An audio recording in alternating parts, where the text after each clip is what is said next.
2019, wow, what a year it was.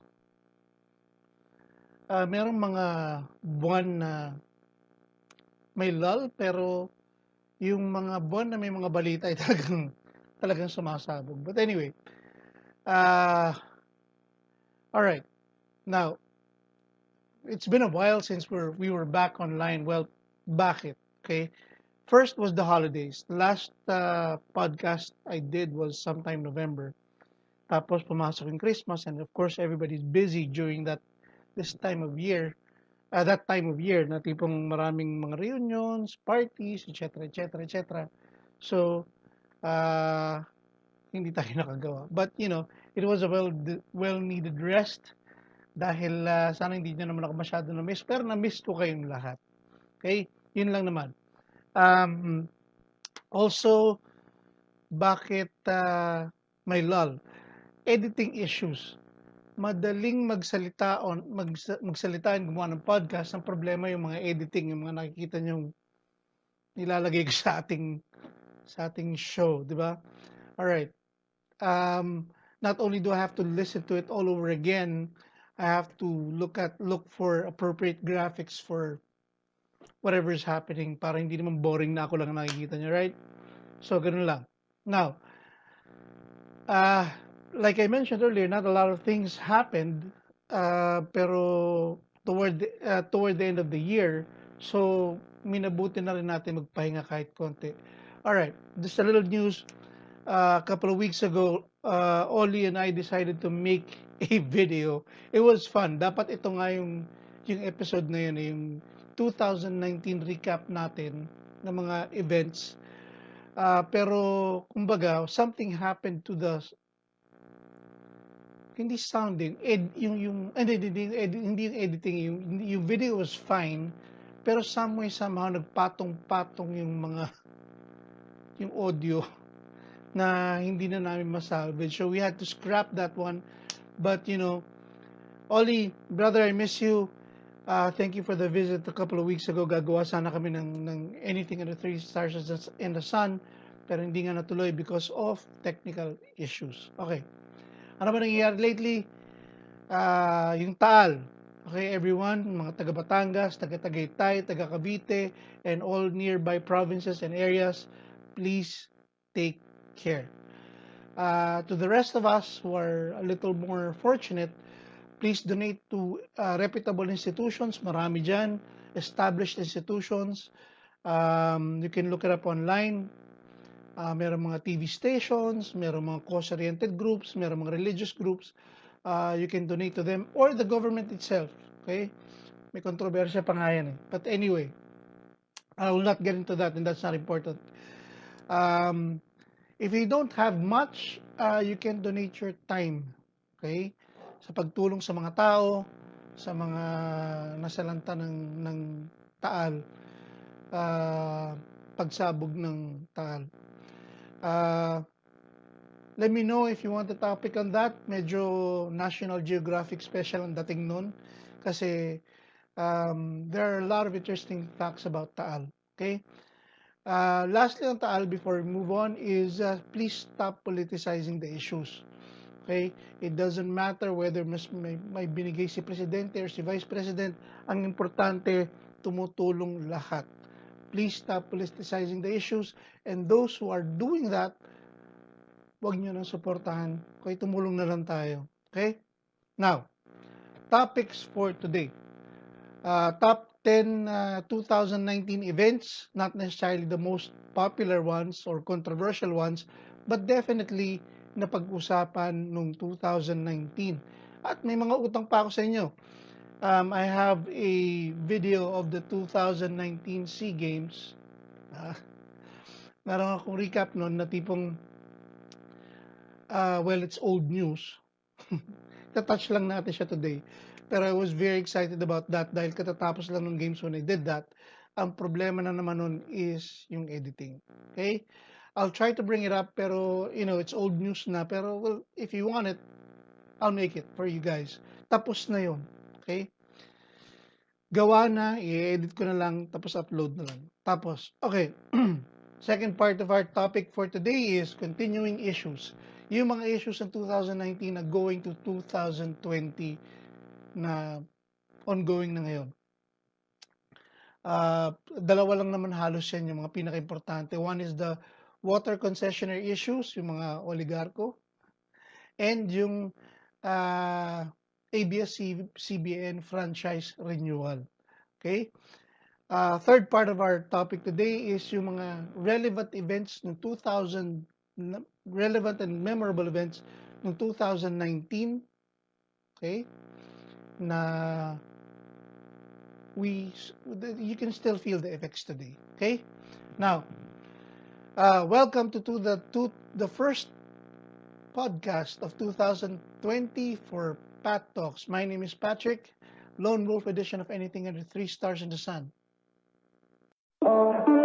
It was easy to catch me with your big brown eyes and the way you smile.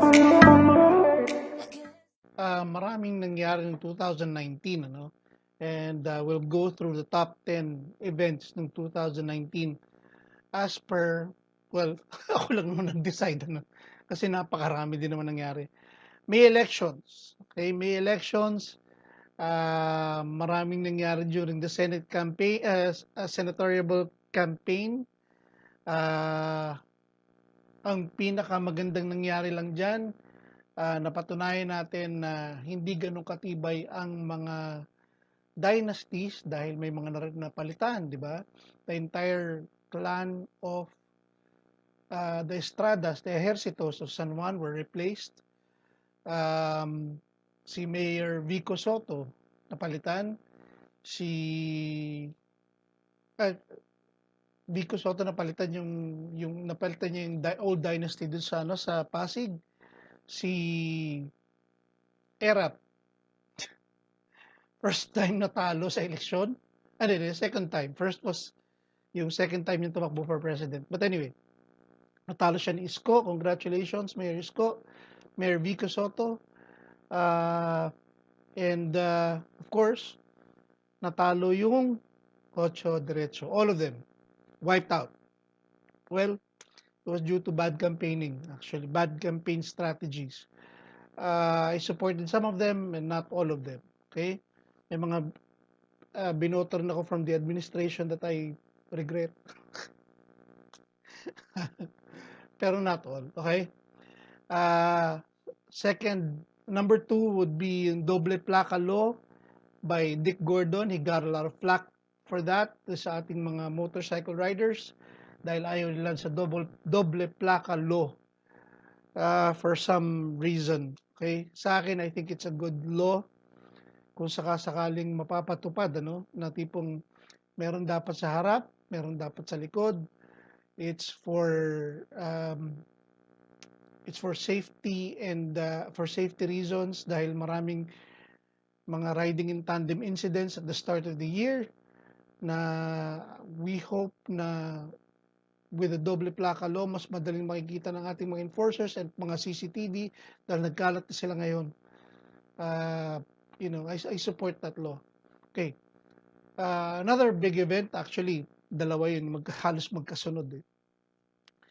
First was the Jim Paredes incident. Hindi pa rin natin alam kung sino kausap nga noon. And of course, nawala na siya sa limelight ngayon. Pasulpot-sulpot na lang once in a while. Well, I think since the internet doesn't forget, he will regret that decision for the rest of his life. Okay? As to his effects during the election, walang masyado dahil hindi naman siya kandidato. It was just something, one of those stupid things you do online. Anyway. Another one was yung scandal ni Bicoy. Okay, si Peter Jomel Avincula, who made a video about corruption and the ills of the government na tipong after niya lumantad si Bicoy,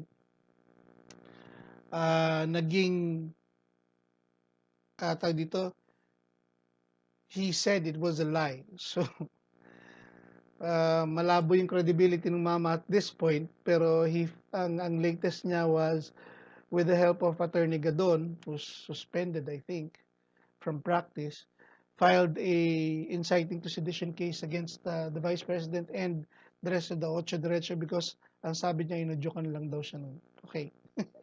Daw. Alright. Next would be number 4, fourth issue, yung boat ramming incident. If you remember that, merong Chinese military boat or militia vessel na bumangga. Hey baby, what's up? What's up? Akit ka rito. Makita ka ng mga fans mo. Go ahead. Okay? Na, hey, everything okay? Marami siyang fans. His name is Salem, okay? Name is Salem. All right. A military boat rammed a Filipino fishing vessel. Sabi nila it was an accident. Sabi ng iba it was intentional. Pasalamat na lang tayo walang namatay during the incident. Okay? Now, I believe it's a maritime offense na tipong the owner of the boat can file a case against the Chinese government in China. Okay. Bakit? Well, they can pursue their claim, pero it's more or less, ganun lang ang mangyayari doon. Demandahan lang yan kung sakasakaling gusto makakuha ng damages, tapos iimbestigahan kung talaga bang kasalanan ng military vessel or nung Filipino fishing vessel, whoever it is, mananagot. Ganun lang kasimple yun. Now, whether or not they will get a fair shake in China is totally a different issue. Okay. Number 5, Gretchen Diaz and the bathroom issue. Nothing else happened dito sa incident na to date except the fact that he was exposed, Gretchen Diaz, na he wants to run for public office now. If I can look up kung what's his real name is again, real name, I'll put it up here. Okay? Daw. Okay, he wants to run for public office now to represent. All right. Okay. Well, just like anyone who has their 15 minutes of fame sa internet, they will try to milk it for whatever it's worth. I wouldn't vote for him no matter what. But anyway, the incident ignited issues about political correctness sa Pilipinas, which fizzled out dahil I don't think political correctness and wokeness will be popular or will gain a lot of traction dito sa Pilipinas. I don't think so. We're very, very conservative, a very, very conservative country, and progressive ideas will not really gain a foothold dito. Not probably in my lifetime. Probably. Okay. Number 6, the GCTA Ninja Cups issue. Yan, kay Mayor Sanchez. Update is Sanchez will never be getting out. Nabubulok na siya doon. Okay. The result of that was umusbong yung issue ng Ninja Cups, which led to the resignation of ex-PNP chief. I'm sorry, hindi resignation, early retirement of ex-PNP chief Albayalde. Okay? And ang latest na nabasa ko dyan a couple of days ago, or yesterday at if I'm not mistaken, he will be charged with graft. Because he tried to influence his way. Yun lang naman, graft lang naman yun. So anyway, another major issue in 2019 was emergency powers over EDSA.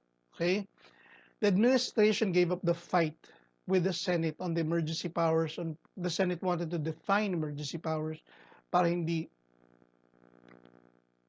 absolute. Wala namang absolute emergency power. And through Albayalde, Tugade, they decided to just do without it. Try to do their best without it. Ganun lang.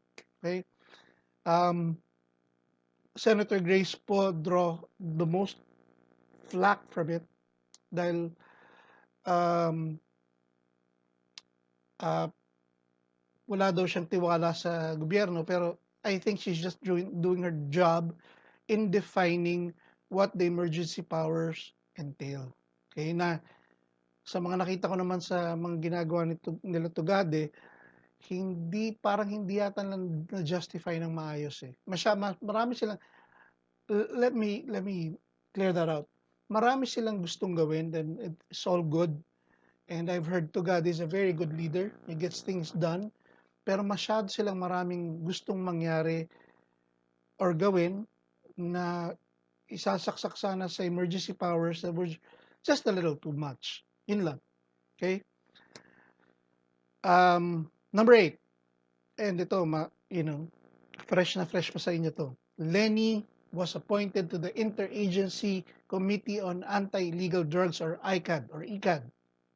I hope I pronounced it correctly.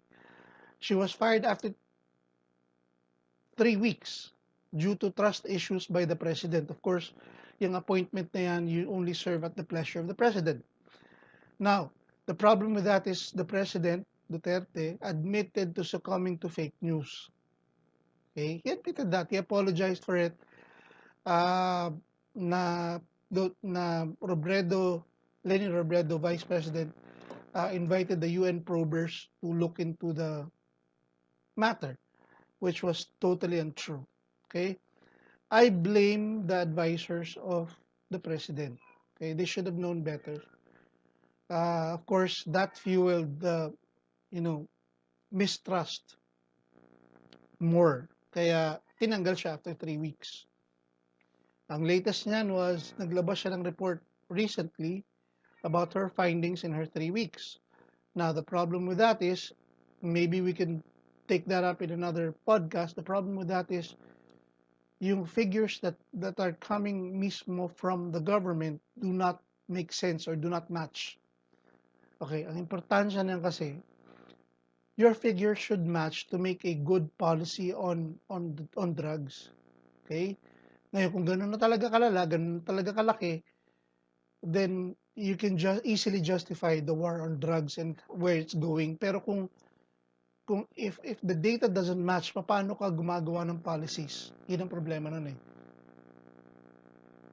You have to make sound policies in order for it to work. And with sound policies, you need coherent and accurate data. Ang problema, iba-ibang data ang lumalabas. And maybe I'll make a podcast out of that kasi ongoing pa rin yan. Okay? Now, number 9, SEA Games. Okay? Summary, marami tayong napanalo ng gold. Marami tayong napanalo ng gold, yes, and medals. 387 medals. 149 gold, silver 117, bronze 121. Okay? As I mentioned earlier, meron akong podcast about kahit yung kaldero, yung cauldron. The problem with that is kasi, ganito, tapos na yung kaldero, hindi na natin pag-uusapan yan.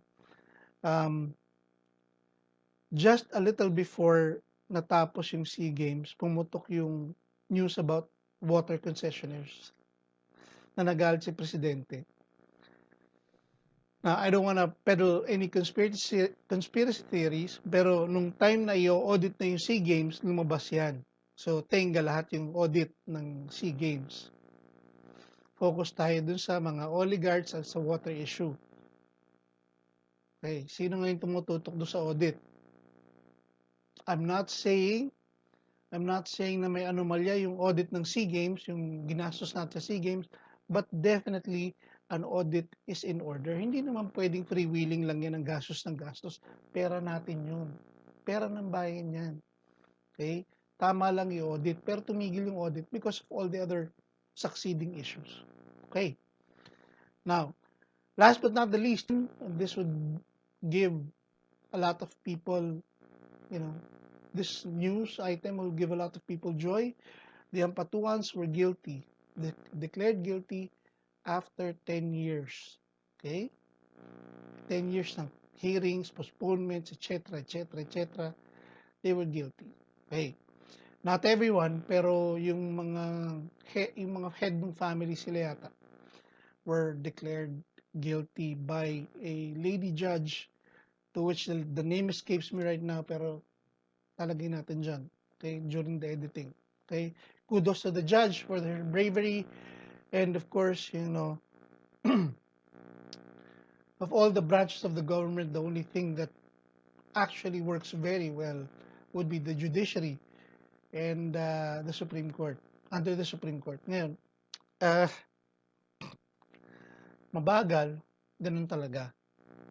Okay? The wheels of justice are slow, pero ganun talaga. Okay? Anywhere you go. Hindi madaling magbasa ng ganun karaming mga pleadings, etc., etc. But the only good branch of government that I can see that's working well is the Supreme Court and the judiciary. Okay? Now, continuing issues.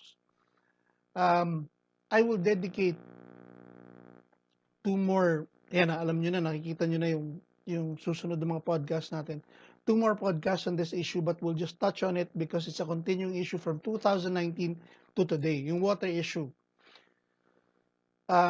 Yes, water is owned by the people.